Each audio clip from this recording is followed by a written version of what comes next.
Hello everyone, this is Marvelous Mike, and this is my review of the first two episodes of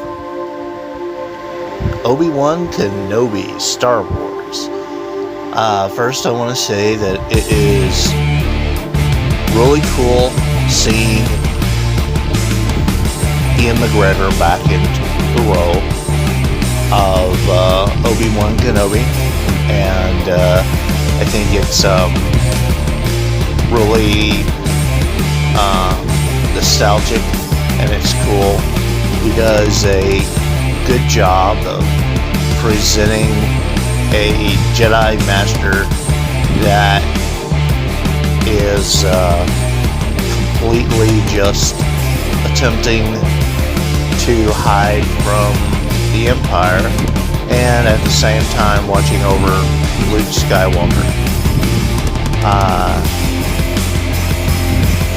I don't know if he would have rejected the young Jedi that come to him and was seeking help to get off of Tatooine. That was really a little bit heart-wrenching. I mean, I know that it really presented a good conflicting story with him. I like the portrayal of Leia. The little girl does a great job in portraying Leia, and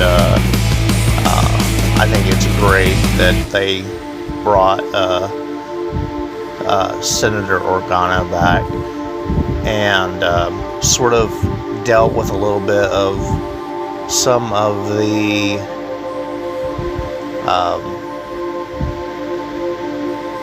issues with her adjusting and being looked at as a outsider within the that sort of elite society. I really shows that people just struggling to survive. Now the struggling to survive in wake of the grip of the Empire's hold on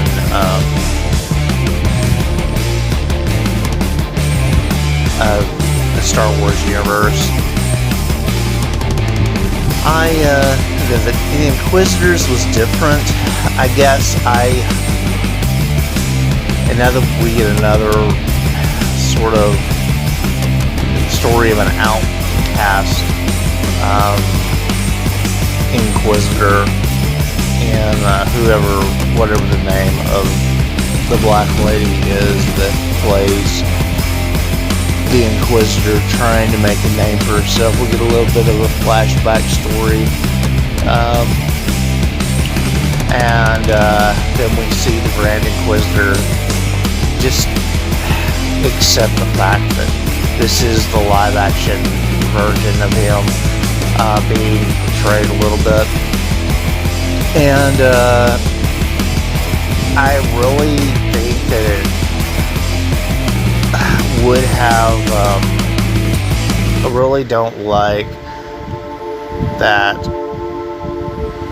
the different nature of how that the live action version and the Clone Wars version was different.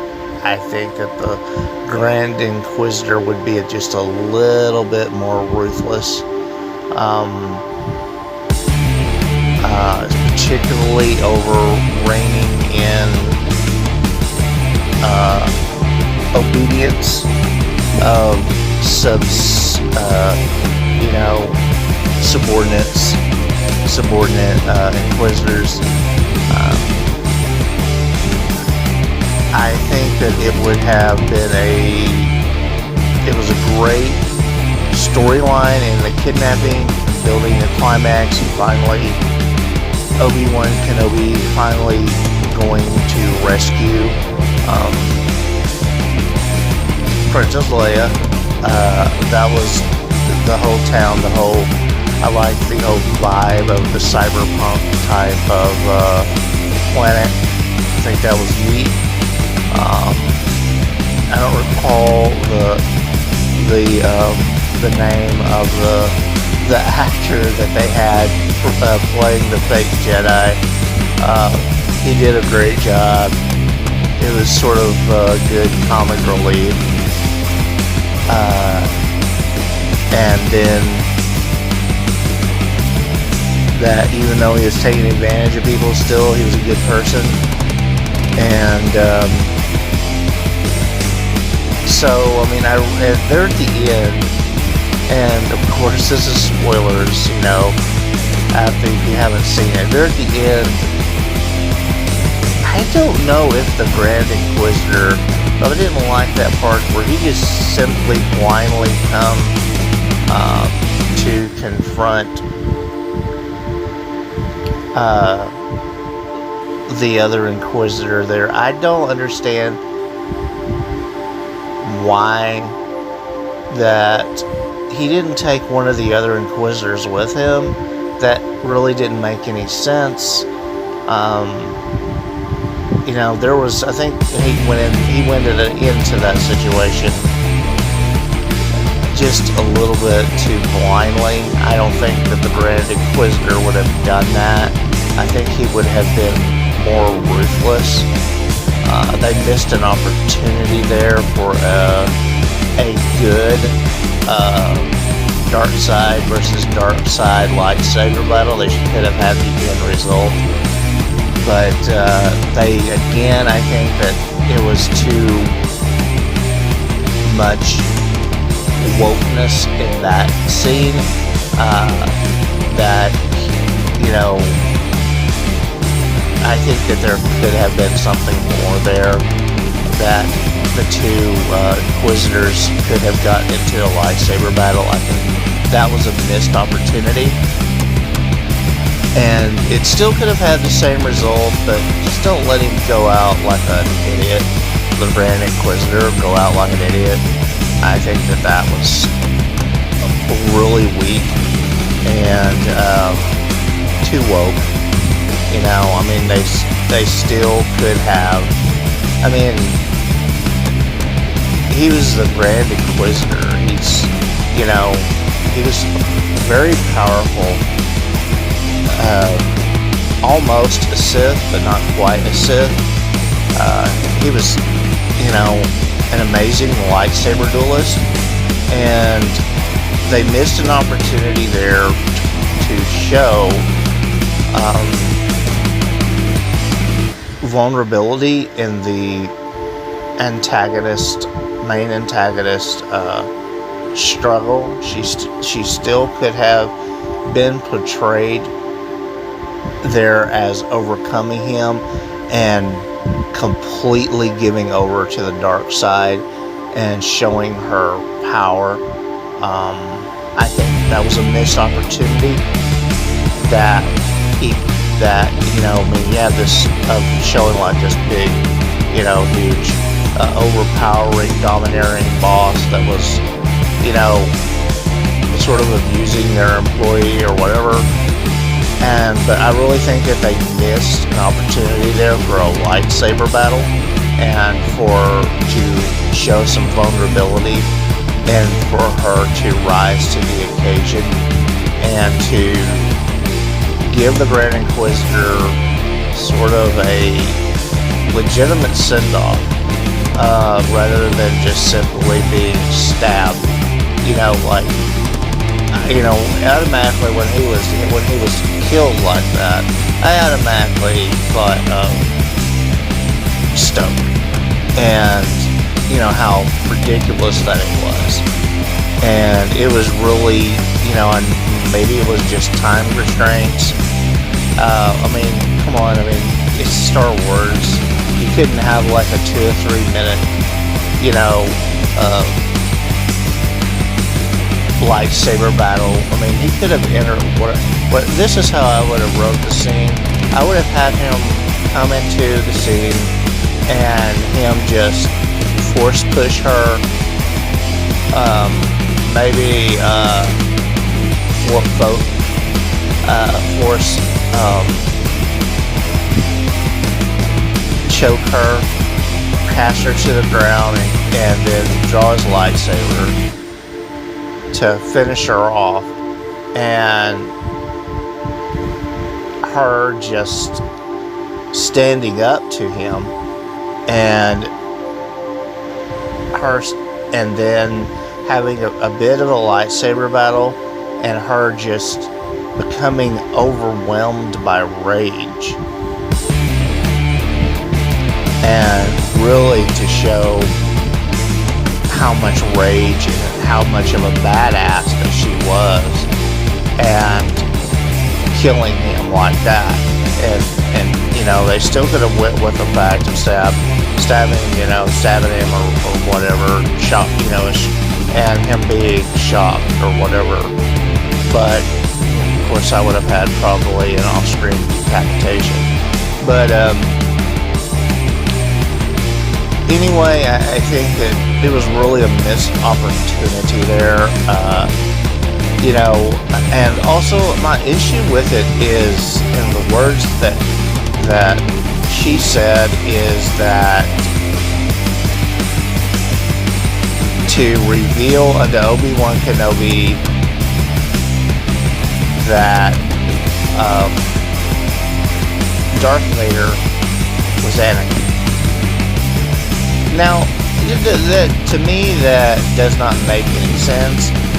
You know, I think after, you know, it's been 10 years, and Darth Vader had done all that he had done to try really to kill the Anakin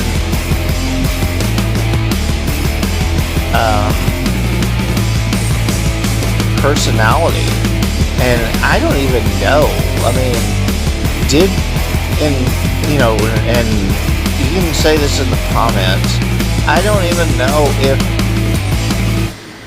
canon-wise, of course now it's not, but canon-wise or in Legends-wise, if the Inquisitors knew who Darth Vader's identity was. I mean, and that's something I don't think he would have shared with them. I think that because he was trying, because that could have been a sign of weakness.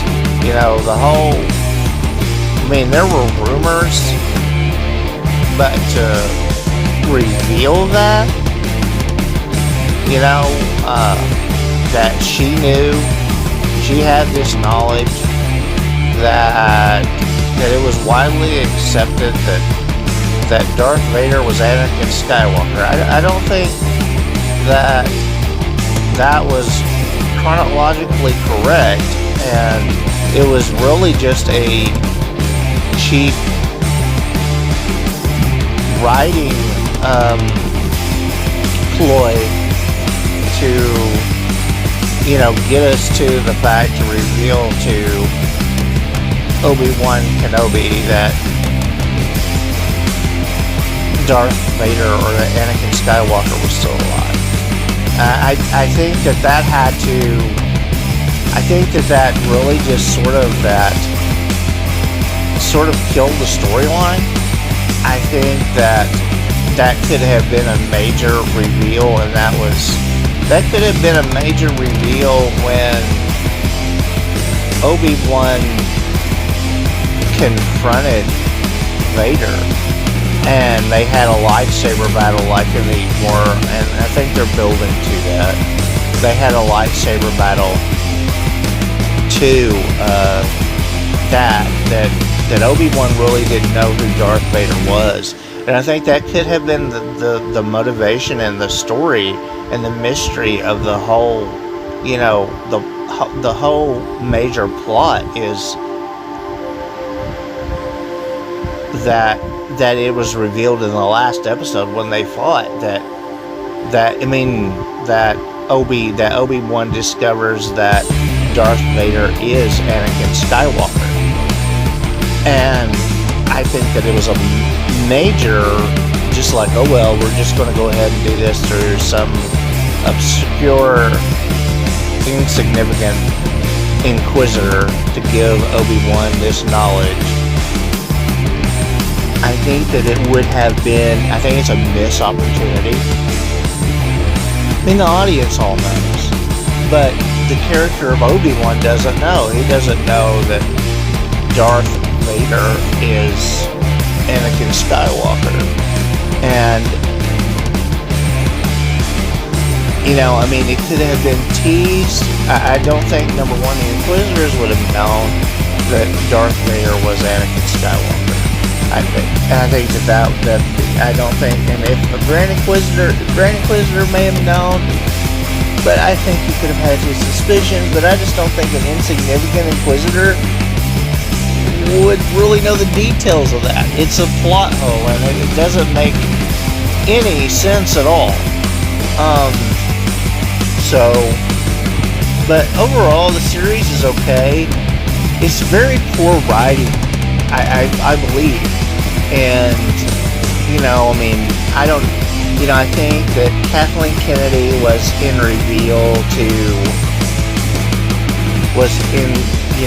this was her sort of project before she got fired or whatever.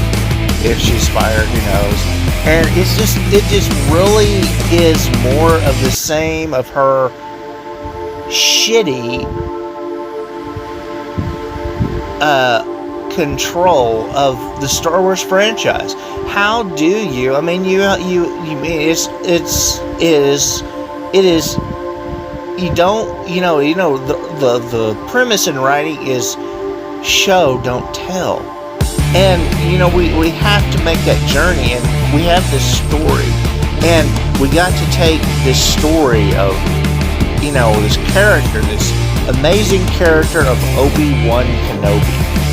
And he's got to go through this journey of knowing, of discovering the horror of knowing that Anakin Skywalker now is this monster Darth Vader. And it was very poor story writing, again, on the part of the Star Wars franchise.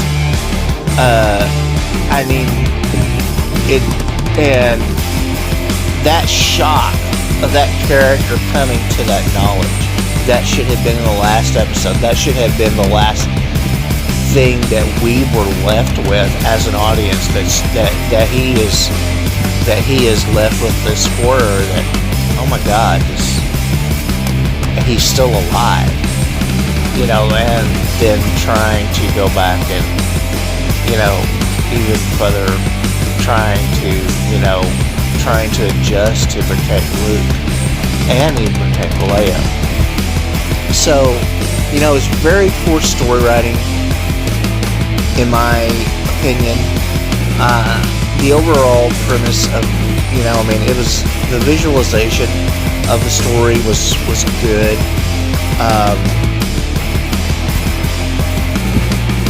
I like the dystopian cyberpunk city.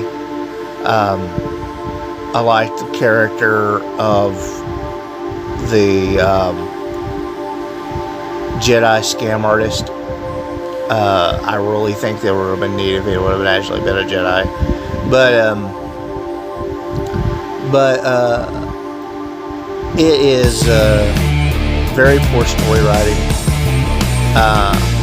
I don't know what they're trying to get at.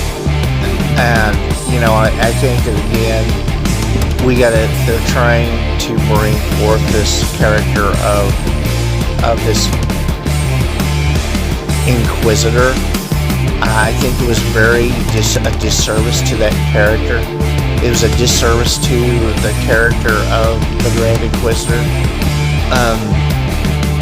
And this is sort of my thoughts on this. Perhaps I'm wrong, but this is the way I feel about it. And so, yeah, I enjoyed it. I'll go ahead and watch it. but is very poor story writing. So anyway, I share your thoughts, share your feelings. I know that there's probably going to be a lot of criticism on this, but these are my thoughts on this. I'm not just like, oh, it's the worst thing ever, don't watch it. No. I'm going to watch it. I resubscribed to Disney Plus to be able to watch this. Really big fan of Ian McGregor's Obi-Wan Kenobi. The visualizations and everything is good. And I know that they're trying to really paint the Empire as this overarching bad, oppression-ridden thing, which it was, but also there were people that enjoyed the Empire too, and they should be able to tell both sides of the story there. But Disney being Disney, they've got their agenda how they want to fashion stories. But it's interesting, and I hope that you all enjoy the series. I'm going to be coming back probably every week and giving my 2 cents on this. And so I'm just sort of disambiguous about my impression of the series, and maybe I'm totally off base, but it's a little bit of disservice to the premise of how the characters have been portrayed in the past. A little bit disservice to George Lucas's vision, I think. So anyway, I hope you enjoy this. Be sure to like, share, and to subscribe. Comment. What did you think of the first 2 episodes? Let me know in the comments. We'll talk to you later. You guys be safe.